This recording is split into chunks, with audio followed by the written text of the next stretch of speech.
Good evening, ladies and gentlemen. This is Hairy Muppet, and welcome to another Daily Masters cast.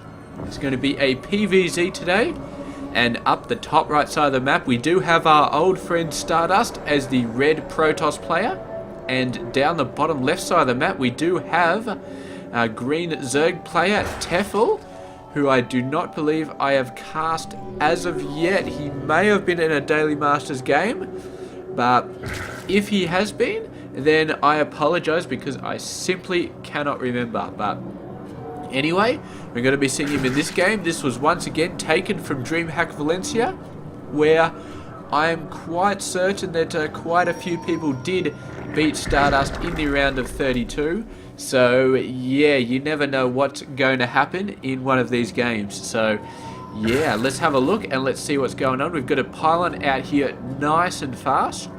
So almost certainly going to be seeing a fast expansion coming out here. Probably a forge fast expand, although the pylon's a little bit far away from this gap.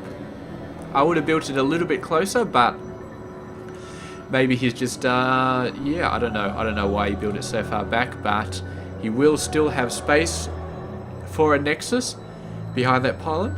It's not going to be one of those crazy sort of things, but where you actually block your own nexi, but he is actually, looks like he's going to go straight for a nexus off one pylon. Extremely risky on this base, I'm going to say, because, I mean, look at this. Tefel going for a spawning pool before the hatch, and it looks like he's going to go into like, I'm thinking this is a 14 pool off into a 16 hatch, so that's a very nice order to get some offensive stuff off on. And does he have the gas? He doesn't have gas quite yet, but I'd expect him to get gas in the next 30 seconds or so. And yeah, then he'll be in a great position to get Ling speed, and he'll be in a great position to really knock this off. Stardust is going to lock it down fairly quickly, so he should be okay. Just with this little gap here, he just needs one zealot. But I mean, one zealot here is going to be very hard pressed if Tefel comes out with like 20 lings all with speed, because that zealot is not going to stop the gateway and the forge from going down. And when that happens, he needs to have a decent amount of sentries, he needs to have a decent amount of zealots to actually hold this off. And yeah, he's going to be not in a great position to get that sort of stuff, simply because he's getting this nexus down really fast. And we will have to see if Tefel decides to make something happen with this gap that he's sort of got open. This very aggressive strategy from the Protoss player. We'll see if Tefel can make anything work of it. Now, he doesn't have a ton of time. I don't know whether he can actually go for mass roaches for a 10-12 minute push. I have a feeling that Stardust would probably be able to solidify his defenses by that time, whether it's by a large amount of stalkers or whether it be off and a couple of immortals by that point. But it's going to be tough because, yeah, if Stardust decides to go for the single gateway, single cyber core into robo facility build off this very fast nexus, then he is going to be pretty screwed if a large amount of lings come in. He needs the gateway units to really deal with those. But Tefel may just be thinking about there we go. So the third base is coming down. So he's not planning on exploiting this fast Protoss build. He's just going to match it in terms of economy. And yeah, I feel like he should be fine. But the two zealots over here, this is actually going to be a bit dangerous if they decide to go down. It doesn't look like they are. And this one queen might have a bit of a pain to take care of those zealots. Probably going to need the other queen to come down, but the creep highway between the two bases isn't quite set up yet, and the zealot's going to be going for the workers. Some nice little bit of micro. Going to be saving that one drone, and the zealots getting their shield wasted a little bit. But they really need to go down here, start taking this base out. That would be absolutely huge, because with the amount of forces that the Zerg player has, I do not know if he'd be able to save it. A bunch of lings coming out, but lings, I mean 8 lings versus this many zealots. Not going to do too well, but this zealot is all the way out in the open. The Ling's going to be chasing it, and that amount of Lings could potentially take these zealots out. So the Queen is going to be coming over to try and help out. This one zealot eventually going to get taken down. These zealots are going to have to take this Queen down, and the Queen is just going to be kiting these guys all over the place on the creep as much as it can. I'd like to see him just, well, with the Lings coming in, it really doesn't matter anymore. This Zealot Harass is going to get taken out. They just cannot survive anymore with Lings on the field. And the other ones, having taken the Zealot out, they're just going to keep streaming over. And yeah, he hasn't got speed quite as fast as he could have, but he did go for that third base, and he has kept it alive. So this very large amount of Lings was partly built simply because of that Zealot Harass, and he's going to have to try and make something happen here, and he could potentially make something happen. There's a lot of Lings, and I don't know, a couple more sentries are going to hold this off though, and yeah, the Ling's going to go check out the third base, and they're hoping for a third base, but Stardust isn't quite that crazy to have a third base down at the 8-minute mark against a Zerg player, so not going to be seeing that. But Ling speed coming out any second, and I don't know what these guys are doing. Is he seriously thinking about getting a third base? That really is crazy. He's taking a probe up there, so I'm thinking maybe he is, and this is going to be way open. I did not possibly see how Stardust can hold off against this many Lings with speed on his third base. The question is, does Tefel know it's there?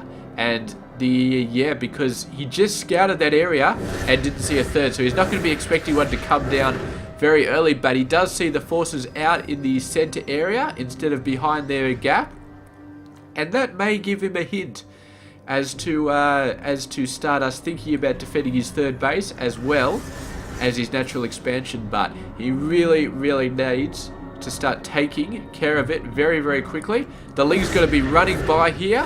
They're going up here. They're going to check out the third. And Stardust trying to get some stuff down nice and fast. And a couple of Zealots are going to do some stuff. But yeah, it's going to be very scary here. He decides not to attack the next side. He would have lost most, if not all, of his Lings trying to do that. And I don't think it would have been guaranteed that he would have taken it out anyway. So a smart decision there. Saving the Lings for another day for this engagement which is coming. And yeah, he may actually have a pretty good job, because the Immortals are a significant investment for Stardust, and there are no roaches for them to attack. So yeah, the Ling Hydra is going to be an excellent army to go up against this Immortal Sentry. The Sentries are still going to do a bit of damage, but overall this army is mainly built for dealing with roaches, and yeah, Hydras are not really what they're meant to fight against. And he really is getting a lot of Hydraless Scout. That is a extremely large amount of Hydras, and they've only got one armor so far, but one weapons is on the way now, and their speed, and I think this is actually roach speed as well. So no roaches yet, but he is getting some upgrades for him, and we'll just have to see how he can make this attack work, because if he gets a good surround with the Lings to keep the Zealots happy, and then the Hydras just wipe everything out. But he needs to get a good surround with the Lings, otherwise these guys could just keep slowly kiting backwards and using the Zealots to sort of buffer themselves from taking too much damage with the Hydras. Because of course the main advantage of this Protoss army is getting the force fields down, getting the Hydras split in two, and once the Hydras are split in two, the Zealots get in nice and close to the Hydras and just wipe them out. He managed to save all his Hydras from getting split there, and the Protoss having to just be happy with taking out the Lings now. We do have a fourth base coming down for Tefel, but Stardust already there with the pylon. Going to be warping in a couple of Zealots to start harassing that base, and Tefel will have to do something about that. Trying to sort of get these guys to attack him so he can do the split, but Tefel not really getting too out of position with his Hydras. He's keeping a nice close control on them, and yeah, sending all his Lings over there to wipe this out. So this is going to be fine. Meanwhile, this force coming in here, and a lot of Overlords actually out of position. He is totally going to get supply capped here, But the sentries getting left behind to take out the overlords. The rest of the army moving out ahead. Not a good idea. Zealot Immortal is just going to get owned so fast up against Hydras. So he really just he needs to have the force field split. That's the only thing that's going to allow him to win this battle right now, is that force field split. And he's trying there. You've got a few Hydras on this side, but still the vast majority on the other side. And trying to move in here to take out those few Hydras, just losing so many Zealots. He can afford to lose the Zealots, but the Immortals are starting to go down as well. And he really can't afford to lose them either, because Roaches are starting to come out on this battle. Immortal getting a great bit of range there. I think it does have a larger range than the Hydra. There's one Hydra in front of the thing though, doing tons and tons of damage.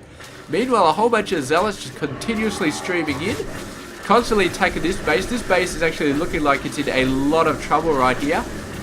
He's just sending a little bit of forces out here, trying not to have to move his main army back, just sending out the minimum he can to take these guys out. But I think this is going to backfire, because Stardust actually committing quite a lot of Zealots to this sort of base, and the fourth one does get taken out.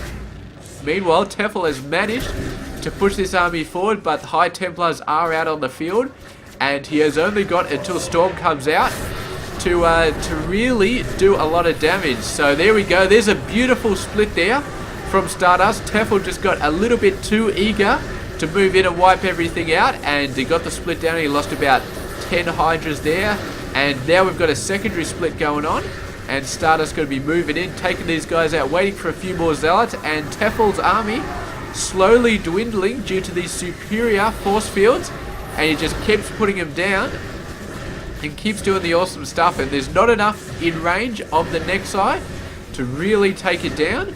And meanwhile, the Zealot forces just keep coming in, and Tefel is trying to get out the forces, but the Zealots are just so persistent, and Zealots really close up with speed, just continually do a very good job.